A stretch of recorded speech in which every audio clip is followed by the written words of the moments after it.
Հայաստանի եթերում լրատվության ժամն է, տաղավարում աշխատում է Քրիստինե Սքերցյանը, բարի երեկո։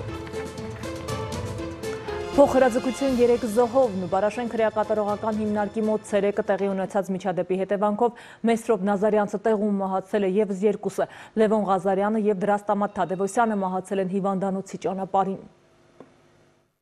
Սպանվածը Մեսրոպ Մելիքյանը չէ, նույն ինքը Մանումենցի Մոսոն։ Դեպքից հետո սկսվեց շրջանառվել նրա անունն ու անմիջապես հերքվեց։ Նուբարաշեն քրեակատարողական հիմնարկի դիմաց Մեսրոպ Նազարյանցի դին է։ Մահվան ժամը հստակ ֆիքսված չէ, ոստիկանությունում ահազանգստացվել է 13:50։ Սավանից դուրս մնացած գլխի վրա հրազենային վնասվածք կա։ Գնդակը վնասել է ուղեղն ու Նազարյանցը տեղում մահացել է։ Կրակել է նաև 43-ամյա Լևոն Խաչատրյանի եւ 35-ամյա Դրաստամատ Թադևոսյանի վրա։ Նրանք Երևանի բժշկական կենտրոնի ճանապարհին մահացել են։ Կառավարվածներ չկան, անձինք դեռևս ճշտվում են, նախաքննություն է տուն,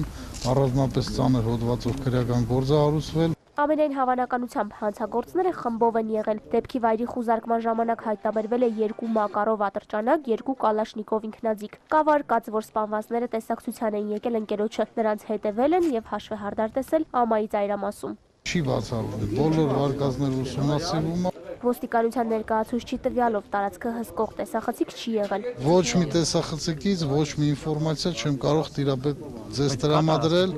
չկա տարածքում։ Տեղեկությունը դեռ հակասական է, քանի որ քննչական կոմիտեի ներկայացուցիչը հակառակն է պնդում։ Ինչքան տեսախցիկ կա, բոլորը արգրավում են, կատարում են անհրաժեշտ քննչական գործողությունները։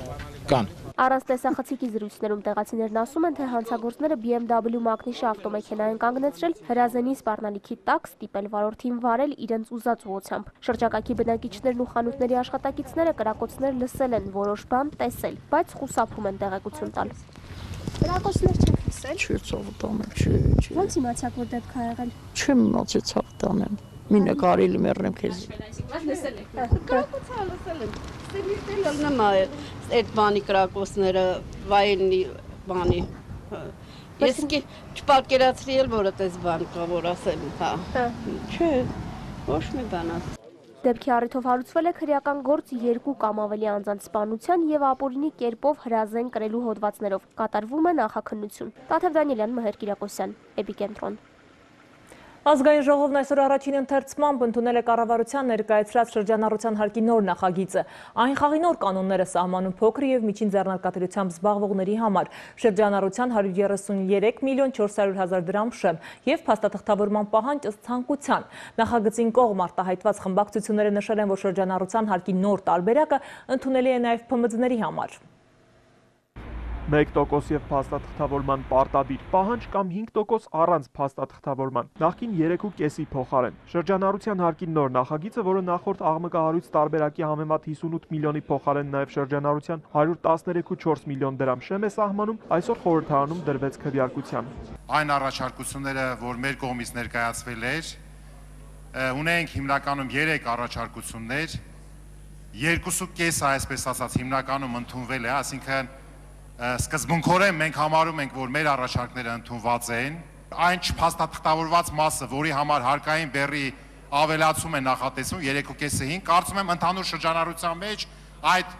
չփաստաթղթավորված մասի կշիռը փոքր է լինելու եւ տարի-տարիուկեսվա ընթացքում այդ հարցերը ըստ էության կլուծվեն։ 3 մենք հանդիպել ենք ՓՄԶ-ների տարբեր ներկայացուցիչների հետ եւ իրենք մեզ հորդորել են քվեարկել կողմ, մենք իրենց հորդորով ենք այսօր քվեարկում կողմ։ Ներկայացված տարբերակը միանշանակ բավարարում է փոքր եւ միջին ձեռներեցներին։ Չնայած ներկայացված նախագիծը քննարկվել էր բոլոր խմբակցությունների հետ եւ ենթադրվում էր, որ կոնսենսուսով կընդունվի, այդպես չեղավ, ընդդիմադիրներ ՀԱԿ-ն ու Ժառանգությունը դեմ էին, Հոյդան ու ՕԵԿ-ը ձեռնպահ։ Մենք չենք կարող կողմ քվեարկել մի նախագծի համար, որը այնուամենայնիվ նախատեսում է հարկային դրույքաչափի բարձրացում ՓՄԶ-ների որոշ հատվածի համար։ Որոշ փոփոխություններ կան, բայց ստեյության խնդիր դրված չի, որ սկզբունքորեն պայքարել ստվերի եւ կոռուպցիայի դեմ։ Մեր առաջարկը հետեւյալն էր, որպեսզի այդ 5%-ի շեմը չլիներ, այլ մենք կանգ առնենք 3.5%-ի վրա։ Իշխանությունը ընդդիմության ընդդիմանալը համարեց քաղաքական շահարկում, ոչինչ ավելի։ Քննարկումը գնում արդեն օրենքի։ Դրեք քվեարկության։ Մարդկանց խոսքի ազատությունից չի կարելի զրկել։ Սա կատարվել է ՓՄԶ-ների սրտով։ Ես կողմ եմ քվեարկելու։ Սա այն հազվագյուտ դեպքերից է, որ օրենքում կա հստակ բարելավում, ի նպաստ գործարարի։ Քվեարկություն։ 92 կողմ 6 դեմ 13 ձեռնպահ ձայնով շրջանառության հարկի նոր նախագիծն առաջին ընթերցմամբ ընդունվեց։ Հետո քննարկումները տեղափոխվեցին այսպես ասած ընդհատակ։ Կառավարությունը ներկայացրել է գերեզմանների եւ հուղարկավորությունների վերաբերյալ մի նախագիծ, որով թույլատրվում է ստեղծել մասնավոր գերեզմանատներ։ Ամբողջ խնդիրն այն է, որ ինչ վտանգ ունի սա։ Մենք այս վտանգը տեսնում ենք հետեւյալը, որ վաղը մյուս օր հանկարծ թույլատրում ենք մասնավոր գերեզմանոցներ եւ հանկարծ ամբողջ երկրով մեկ փոքրիկ սնկի նման աճում են փոքրիկ գերեզմանոցներ, սրա դեմը առնելու միակ ճանապարհը մենք տեսանք, ինչը եւ նախագծում կար, մի անգամ հանվեց, նորից մտցրեցինք, որ թույլտվության ժամանակ այնպիսի պայմաններ առաջարկենք, որը ենթադրի որոշակի ներդրում։ Համաձայն նոր նախագծի, եթե մասնավոր գերեզմանում հուղարկավորվածի հարազատները 15 տարի անտեսեն հանգուցյալի շիրիմը, այսինքն չվճարեն գերեզմանի խնամքի ծախսը, ապա 1 տարի եւս լրացուցիչ ժամանակ կտրվի, որից հետո տեղի կունենա դիակիզում եւ տվյալ մասնավոր գերեզմանում կպահվի միայն աճյունասափորը 5 տարի ժամանակով։ 5 տարի պատի մեջ կպային, հետո էլ դա կվերացնեն։ Այս պարագայում ինձ թվում է դա մի քիչ հարիր չի մեր ազգային խնդիրներին եւ նույնիսկ միջազգային իմաստով, նույնիսկ եթե անգլիական փորձը ուսումնասիրենք, պայմանագիրը 100 տարով է կնքվում։ Այդ սապորը եւս 5 տարի պահելուց հետո ներեք դենգը շփրտվի։ Չեմ կարող սա չասել, որովհետեւ ոչինչ ասում եմ։ Արտահերթի ավարտից առաջ խորհրդարանը քվեարկեց մի քանի այլ նախագծեր, այդ թվում անձնական տվյալների պաշտպանությանը վերաբերող կառավարության ներկայացրած օրինագիծը։ Այստեղ կան լրջագույն ռիսկեր քաղաքացու անձնական տվյալների հետ կապված, նախագիծը ինքը թողում է բազմաթիվ սողանցքներ, ուստի Բարգավաճ Հայաստանը կքվեարկի դեմ։ Քվեարկության դրված բոլոր նախագծերն անխտիր ընդունվեցին, արտահերթն ավարտվեց։ Խորհրդարանի լիագումար հաջորդ նիստը նախատեսված է մարտի վերջին։ Ահարոն Հայրապետյան, Ալեքսանդր Կիրոյան, Էպիկենտրոն։ Թումանյան 25 հասցեում գտնվող շենքի բնակիչները անհանգստացած են։ Բնակիչներից շատերն արդեն ծանուցում են ստացել, որ իրենց շենքն անհրաժեշտ է պետությանը եւ պետք է ճանաչվի բացառիկ գերակա հանրային շահ, դրա տեղում հյուրանոց կառուցելու նպատակով։ Որ դեպքում է պետությունը ճանաչում բացառիկ գերակա հանրային շահ եւ արդյոք համապատասխանում է նոր կառուցվելիք շենքը հասարակության կարիքները բավարարելու եւ գերակա շահ համարվելու համար։ Ինչ ծնվել եմ բնակվում եմ Թումանյան 25-ում, սա մեր բնակարանն է։ Հայրս արդեն 74 տարեկան է, արդեն 74 տարի է բնակվում այստեղ, ժառանգություն ենք ստացել մեր պապից, ունենք սեփականության վկայականներ։ Շենքի գլխին կախված վտանգը մտահոգում է ոչ միայն Լևոնին, այլ շենքում գտնվող 7 բնակարանների բոլոր բնակիչներին։ Սպառնացող վտանգի մասին նրանցից շատերն արդեն ծանուցագիր են ստացել։ Հունվար ամսին ստացան քաղաքապետարանի Ծիգի կողմից ծանուցագիր, որ Թումանյան 25 հասցեի շենքը, առաջի հարկը, որի սեփականատերը համարվում է Ռենշին սահմանափակ պատասխանատվությամբ ընկերությունը, ուզում է շենքը քանդի, փոխարենը կառուցի հյուրանոցային համալիր եւ քաղաքապետարանը Ռենշինի հետ համատեղ փաստաթղթերը պատրաստում է ներկայացնելու կառավարություն հանրային գերակա շահ ճանաչելու համար։ Արդյոք հյուրանոցի կառուցումը համապատասխանում է հանրային գերակա շահին հարցը մտահոգում է բնակիչներին։ Ասում են, որ իրենց փոխհատուցման կամ որևէ այլ առաջարկ մինչև օրս չի եղել։ Անկախ ամենից մենք չենք վաճառում մեր բնակարանները եւ չենք էլ ցանկանում բոլոր բնակիչներս լքենք մեր բնակարանները։ Դա ամենակարևոր առաջի փաստն է, որովհետեւ սա մեր ժառանգությունն է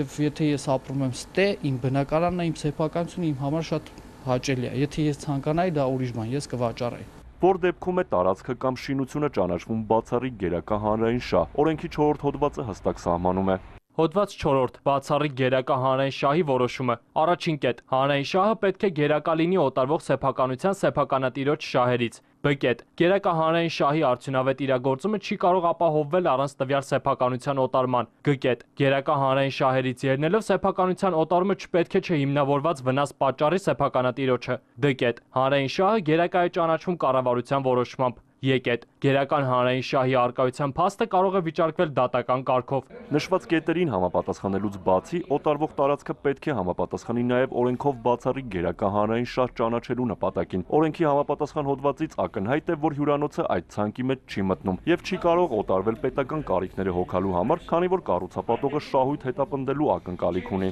Կառավարության դեռ որոշումը դուրս չի եկել, բայց վտանգը կա։ Համենայն դեպս քաղաքապետարանը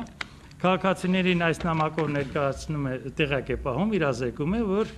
Ռենշինը ցանկություն է հայտնել այստեղ կառուցել հյուրանոց։ Ռենշին ընկերությունը մինչև նման նախաձեռնությամբ հանդես գար քաղաքապետարանը պետք է որ բազմաբնակարան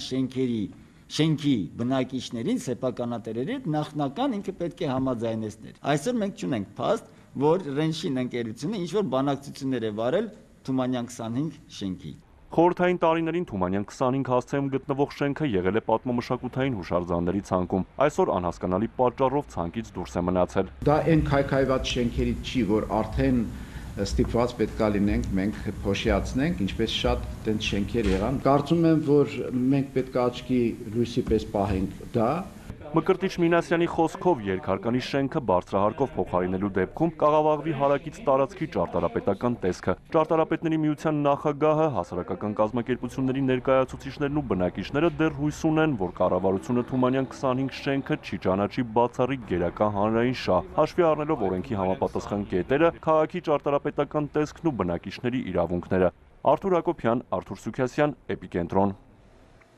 Պարզվում է լիցենզավորման նոր կարգից դժգոհ են ոչ բոլոր տաքսու վարորդները։ Քաղաքացիական կողմնորոշում հասարակական կազմակերպության նախագահ Գևորգ Դոստուրյանը, Հայաստանի տաքսի ծառայությունների գործատուների ճյուղային միության նախագահ Վագն Սահակյանը եւ սպառողների միության նախագահ Արմեն Պողոսյանը ողջունում են վերջին փոփոխությունները, համոզված, որ դրանք հանգեցնելու են ավելի որակյալ ծառայության։ Տաքսիստների հետ ամենօրյա շփում ունեցող մի քանի կազմակերպությունների ղեկավարներ համարում են, որ փոքր է այն վարորդների թիվը, որոնք հրապարակավ բողոքում են վերջին փոփոխությունների դեմ։ Ունենալ հաշվիչ եւ ամսական վճարել պետական տուրք Երևանում 12000 դրամ, մարզերում 8000։ Մեծամասնություն է, որ այն մարդիկ, որ առավոտից երեկո են մենակ այդ գործով զբաղվում տաքսով, նրանք կողմ են այս օրենքին։ Ինքներդ կարող եք դրանում համոզել, երբ որ տենակ դիմումների քանակը, թե ինչքան դիմում կա, որ ստանան լիցենզիա։ Ես եթե նստում եմ տաքսի կամ դու, պետք է վստահ լինեմ ում մեքենան եմ նստում, որքանով օրինական։ Հայաստանի տաքսի ծառայությունների գործատուների ճյուղային միության նախագահ Վահագն Սահակյանը, որը եւս լիցենզավորման նոր կարգից չի դժգոհում, ասում է, որ սա առաջին հերթին թիկունքից հարված էր տաքսի ծառայություններին, ոչ թե բողոքի ելած անհատ տաքսիստներին։ Հայտնվել են շատ անհավասար դաշտում տաքսի ընկերությունները եւ անհատ տաքսի վարորդները։ Առաջին հերթին հարկերի, տուրքերի տեսակետի։ Այդքանով հանդերձ տաքսի ծառայությունները անգամ սրանել են համաձայն։ Փոքրականակ բողոքավորների պատճառներն ըստ Գևորգ Դոստուրյանի հիմնավոր չեն։ Ասում էին, թե շատ քիչ են վաստակում, օրը 3-4 հազար էլ չեն կարողանում վաստակել եւ հետեւաբար ինչի վճարեն այդ 12000 դրամը։ Այսօր տաքսի ծառայություններում, տաքսի սերվիզներում 4-ից 5000 թափուր վարորդի աշխատատեղ կա։ Մենք կարանք տեղավորենք իրանց աշխատանքի, իրանք ոչ թե 3-4, այլ 5-6000 օրեկան ունենան։ Իսկ հաշվիչներ չունենալու պահանջն ըստ ՀԿ-ների ղեկավարների ամենաանհիմնն է։ Նույնն է թե ապրանք գնես առանց կշռելու։ Ահարոն Հայրապետյան, Էպիկենտրոն։ Վիճում են հոգեբանները, միայն թե վեճը մասնագիտական տիրույթից դուրս է։ Օրերս մի քանի հոգեբաններ ասուլիս էին հրավիրել հատուկ հայտարարելու, որ գիտպետկոմի մրցույթի հաղթողներ են ճանաչվել ոչ ավելի ոչ պակաս քրեական տարրեր։ Խոսքը հատկապես հոգեբաններ Հրանտ Ավանեսյանի եւ Ռուբեն Աղոզումցյանի մասին են, նրանք էլ մտածում են, որ բանը հասել է ոչ թե հոգեբանին, այլ հոգեբույժին։ Քրեական օրենսգրքի 158-րդ հոդվածի առաջին կետ։ Այստեղ հավաքված գիտնականների խումբը ոչ միայն բացահայտած էր համարել հանցագործությունը, այլև համապատասխան հոդվածն էր որոշել, որով պետք է պատժվեն իրենց խոսքով գրագող գիտնականները։ Խոսքը մասնավորապես Երևանի պետական համալսարանի ընդհանուր հոգեբանության ամբիոնի վարիչ Հրանտ Ավանեսյանի եւ պետական կառավարման ակադեմիայի կառավարման հոգեբանության ամբիոնի վարիչ Ռուբեն Աղոզումցյանի մասին է։ Խոսքը քրեական հանցագործների մասին է, քրեական հանցագործներ, որոնց համար 158 հոդված գոյություն ունի առաջին կետով։ Քրեական հանցագործություն ապա ի՞նչ է։ Ակադեմիայի պրեզիդենտի մոտ գնաք, Ռադիկ Մարտիրոսյանի մոտ, ասեք ձեր կարծիքը։ Նա օրինակ ես հարցրել եմ իր կարծիքը, ասում է խայտարակությունը պրեզիդիումում բարձրաձայն ասա Հրանտ Ավանեսյան դիսերտացիան էջ առաջ գրագողությունը տպված էր ինտերնետում, Facebook-ում եւ այդ մարդկանց պետությունը ընտրել է որպես լավ, ես չեմ էլ հասկանում դրանց անունը որ տաս, ինչ իմպակտ ֆակտոր, ինչ երևի միայն ես չգիտեմ, քրեական հանցագործների ցուցակում կարող ես հայտնաբերել։ Մեղադրանք, որի մասին հնչեցվել է այդտեղ, գրագողության եւ գրագողության մասին խոսելով, նաեւ տրվել է քրեական ինչ-որ հոդվածի անուն, որը եւս իրավունք կա արտաբերելու եւ ասելու միայն այն դեպքում, երբ որ դա ապացուցված է եւ կա դատարանի որոշում։ Դա բամբասանքի մագարտակ է եւ դա չի կարելի դնել հիմք որպես գիտական մտածելաձևի։ Եվ երկում ենք պահանջում հրապարակային իհարկե, բայց մենք չենք ուզում երկխոսության մեջ մտնել, մենք այն այսպես ասեմ, երբևիցե նման թեմայի շուրջ իրեն հետ ոչ բանավեճել ենք, ոչ էլ ցանկություն ունենք եւ ինչու՞ չէ, իրավաբանական լավ ուսումնասիրությունից հետո եւ արդյոք դա կտա եւ կլինի դաստիարակչական միջոց, այսա էլ պետք է մենք ծանր եւ թեթև անենք, հասկանանք, այդ մարդուն արժի դատել, թե ոչ։ Սամվել Խուդոյանի դեպքում նորություն չէ նման գործելավոճը, ասում են Ավանեսյանն ու Օղզումցյանը, հավելելով ժամանակ առ ժամանակ նրա կողմից հայտնվում են ներողություններ նույն սոցցանցերի էջերին, հետո նորից կրկնվում է տեսարանը։ Ինչն է պատճառը։ Մինչև միմյանց կհաջորդեն հավանական ու անհավանական վարկածները, Հրանտ Ավանեսյանը հորդորում է Խուդոյանը գործ ունենա ոչ թե հոգեբանների, այլ հոգեբույժի հետ։ Կարելի է այսպիսի հետևություն անել, որ տարբեր գիտնականների հաջողությունների դեպքում ինքը անպայման Facebook-ում ակտիվանում է։ Միանշանակ, ինչ որ մեկը ստանա դրամաշնոր, մեկը ստանա գիտական թեմայի մրցույթի հաղթող, ինչ որ մեկը ստանա պատվոգիր, այդպիսի դեպքեր կա։ Այսինքն կապ չունի ինչ է։ Նույնիսկ երբ որ ես վեր ընտրվում էի ամբիոնի վարիչ Երևանի պետհամալսարանում, դրան էլ է արձագանք է, որ ինքը կապ չունի Երևանի պետհամալսարանի հետ։ Ամեն տարի Գիտության պետական կոմիտեն ընտրում է 100 գիտնականի, որոնց մեջ բերում են ամբողջ աշխարհում։ Խրախուսելու համար ամսական հատկացվում է 100,000 դրամ։ Սա Խուդոյանի ու նրա համախոհների հայտարարությունն է։ Իսկ մրցույթի շահառուները գալիս են սխագրելու նրանց ասածներն ու ներկայացնում են մրցույթի վերաբերյալ բոլորովին այլ փաստեր։ Նախ խոսքը ոչ թե լավագույն գիտնականների, այլ արդյունավետ գիտական աշխատողի մասին է, ու ոչ թե ամեն տարի անցկացվում են, այլ երկրորդ տարին է ընդամենը։ Իսկ հաղթողներին, ինչպես տեղեկացրել են խուդոյանականները, ոչ թե ընտրում են փորձագետները, այլ գիտնականներն իրենց տվյալները տեղադրում են հատուկ բանաձևի մեջ։ Տեղադրել եմ բոլոր ինձ վերաբերող տվյալները եւ կարող եմ թվարկել դրանք որոնք են։ Խոսքը գնում է հրատարակված աշխատանքների ցանկը, մասնավորապես այն աշխատանքները, որոնք տպագրվում են գրախոսվող ամսագրերում, որոնք տպագրվել են արտասահմանյան ամսագրերում, գիտական լուրջ հանդեսներում, այնուհետև մյուս չափագրական տվյալը դա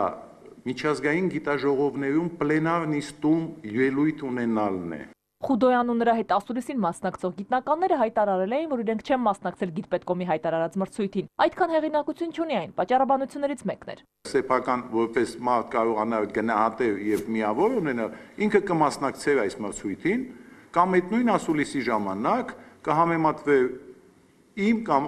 Վարոն Աղզունցյանի կամ այլ մյուս մեր գործընկերների հետ, որ ինքը ավելին է արժանի։ Ընդամենը ես դες կարող եմ խորհուրդ տալ մտնել Google,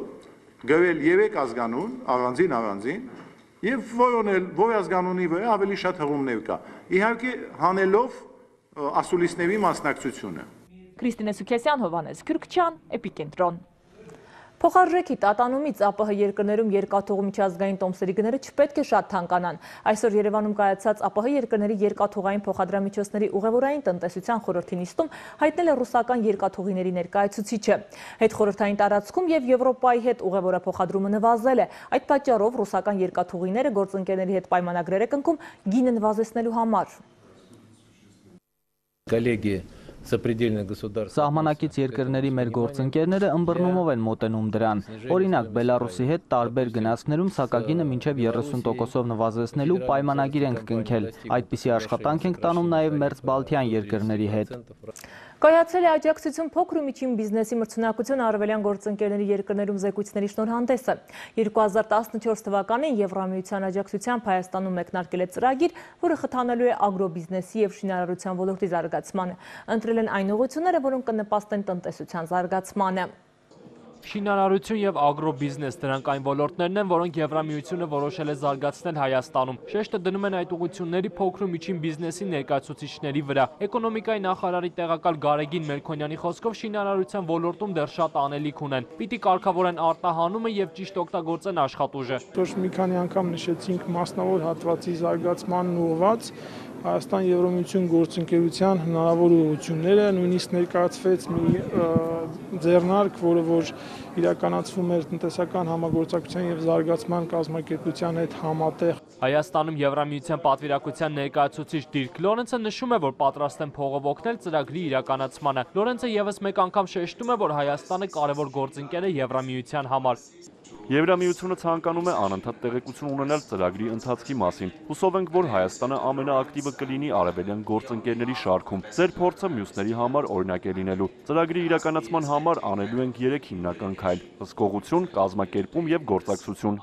Արևելյան գործընկերները շինարարության ոլորտում փոքր ու միջին ձեռնարկատերերին աջակցել ասելով հասկանում են ներդրումների շատացում եւ փորձի փոխանակում։ Ասում են տեղական ՓՄԾ-ները թույլ կարողություններ ունեն եւ դրանից բացի շինանյութ քիչ են օգտագործում։ Իսկ գյուղատնտեսության զարգացման համար առաջարկում են մաքսային 1 կանգառի սկզբունքը։ Ըստ նրանց դա կխթանի արտահանումը։ Խնդիրները լուծելու համար առաջարկում ենք ներգրավել Սփյուռքին, որպեսզի ներդրումներ կատարեն։ Երկրորդ, ստեղծել ծրագիր, որը կմիացնի ներդրողներին ու փոքր եւ միջին ձեռնարկություններին։ Կարծում եմ ծրագիրը 1 տարի անց արդյունք կտա։ Կարճ ժամանակ անց տեղի է ունենալու Ռիգայի գագաթնաժողովը, ինչը սպասվում Հայաստանին դրանից հետո։ Էկոնոմիկայի նախարարի տեղակալը տեղեկացնում է, որ Հայաստանը հիմա Եվրամիության հետ բանակցության մեջ չէ, բայց պահպանում է քննարկումների ֆորմատը։ Եվ մասնագիտական քննարկումները, որոնք որ ըստ էության միշտ էլ իրականանում են տարբեր ձևաչափերում, այս պահին էլ կան, որը վերաբերվում է թե համագործակցությունը հետագայում որ ոլորտներում ինչպիսի ուղղվածությամբ, ինչպիսի ձևերով կարող է շարունակվել։ Եվրամիության ծրագրերը չեն խանգարի Եվրասիական տնտեսական միությանը, հավաստիացնում է Գարեգին Մելքոնյանը։ Դրանք 2 տարբեր միություններ են։ Արամ Արարատյան, Արշակ Մարտիրոսյան, Էպիկենտրոն։ ԼՂՀ իշխանության հետ պայմանավորվածության համաձայն մարտի 4-ին ԵԱՀԿ առաքելությունը Լեռնային Ղարաբաղի եւ Ադրբեջանի զինված ուժերի շփման գծի պլանային դիտարկում է անցկացրել ԼՂՀ Մարտակերտի շրջանի Թալիշ գյուղի հյուսիս-արևմտյան ուղղությամբ։ ԼՂՀ իշխանությունը պատրաստակամություն է հայտնել աջակցել դիտարկման անցկացմանը եւ ապահովել ԵԱՀԿ առաքելության անդամների անվտանգությունը։ Դիտարկումն անցել է ըստ նախատեսված ժամանակացույցի, կրակի դադարեցման խախտում չի արձանագրվել։ Ստամբուլի դատարանը Թուրքիայի նախագահ Ռեջեփ Թայիփ Էրդողանին մեղավոր է ճանաչել արվեստի ստեղծագործությանը վիրավորանք հասցնելու համար։ Դատարանը Էրդողանին պարտավորեցրել է վճարել մոտ 10,000 լիրա որպես հուշարձանի հեղինակին հասցված բարոյական վնասի փոխհատուցում։ Խոսքը Կարսում կառուցված հայ-թուրքական բարեկամության խորհրդանիշ հանդիսացող հայտնի հուշարձանի մասին է։ Հուշարձանի հեղինակ քանդակագործ Մեհմեդ Աքսոին հայցում է նշել, որ 2011 թվականին Կարս կատարած այցի ժամանակ Էրդողանը հուշարձանն անվանել է այլանդակ։ Ըստ քանդակագործի դա վիրավորական է եւ որպես փոխհատուցում նախագահից պահանջել է 100,000 լիրա։ Միջազգային նորությունները կներկայացնի Սոնա Աղբալյանը։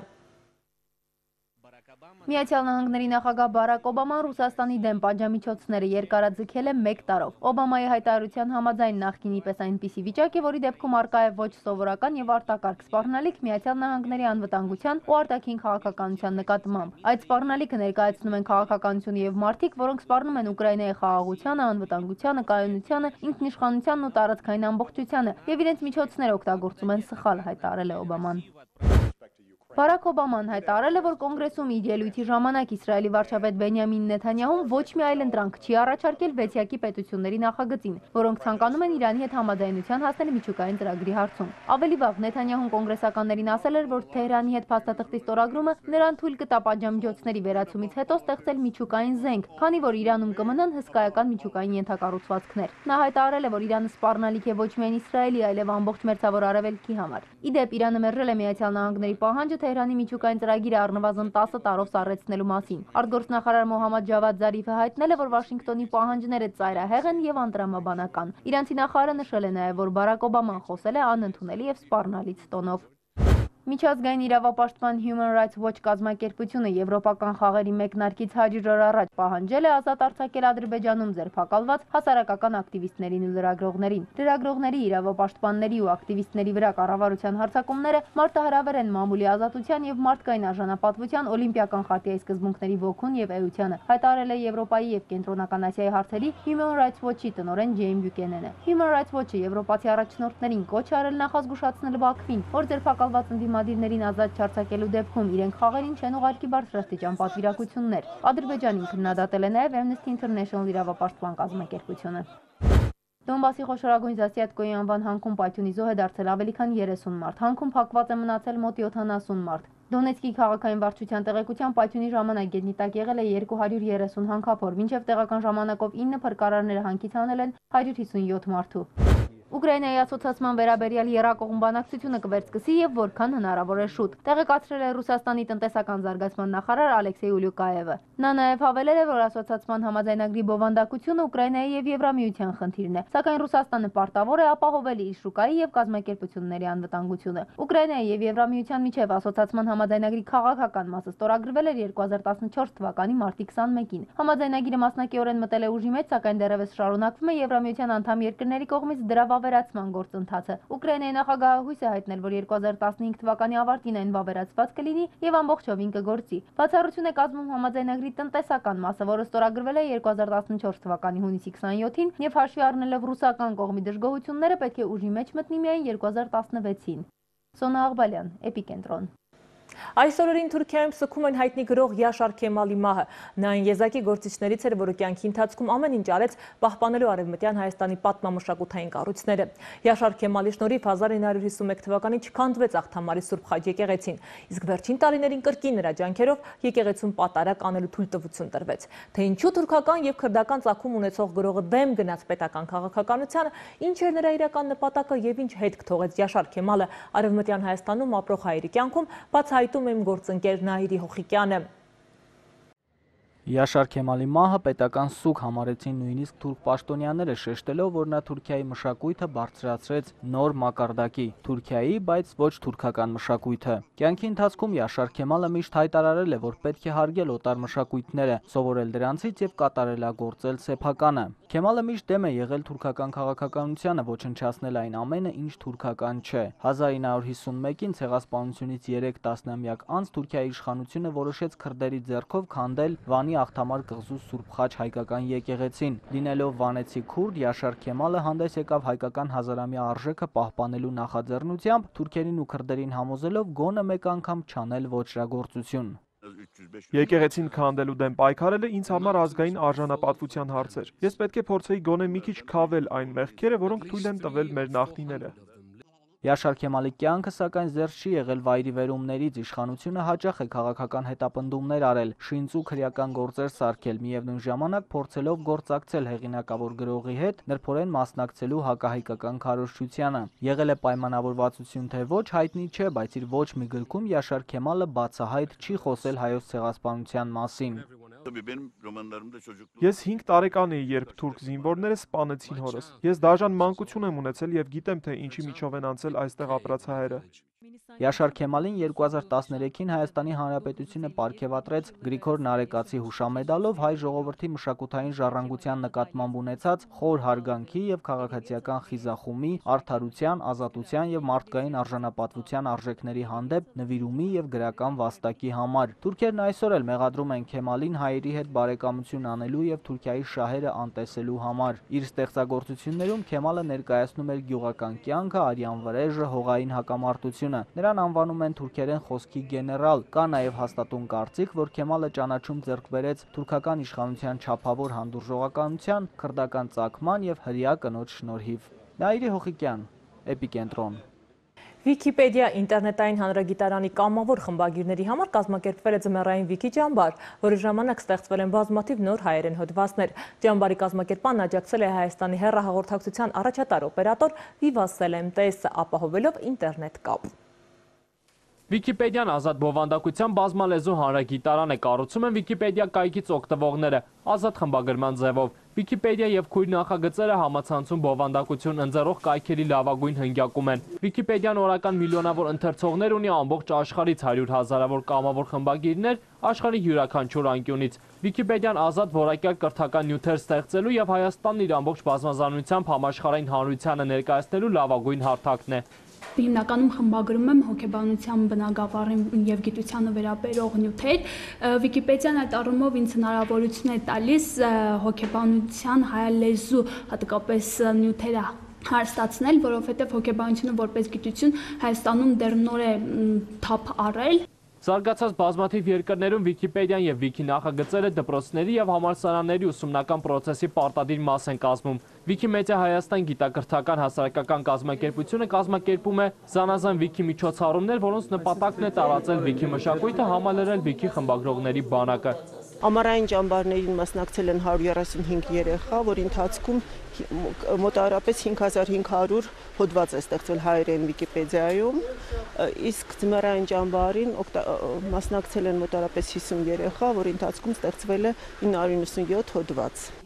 2015 թվականի հունվարի 10-ին ձմեռային Վիքի ճամբարի մասնակիցները հայերեն Վիկիպեդիան 42-ից բարձրացրել են 41-րդ հորիզոնական։ Վիքի ճամբարի գլխավոր գործընկերը հեռահաղորդակցության առաջատար օպերատոր Vivatel MTS-ն է, որը ապահովել է գերարագ ինտերնետ։ Արամ Արարատյան, Էպիկենտրոն։ Այսքանով ես դες հրաժեշտ եմ տալիս մաղթելով ամենայն բարիք ցտեսություն։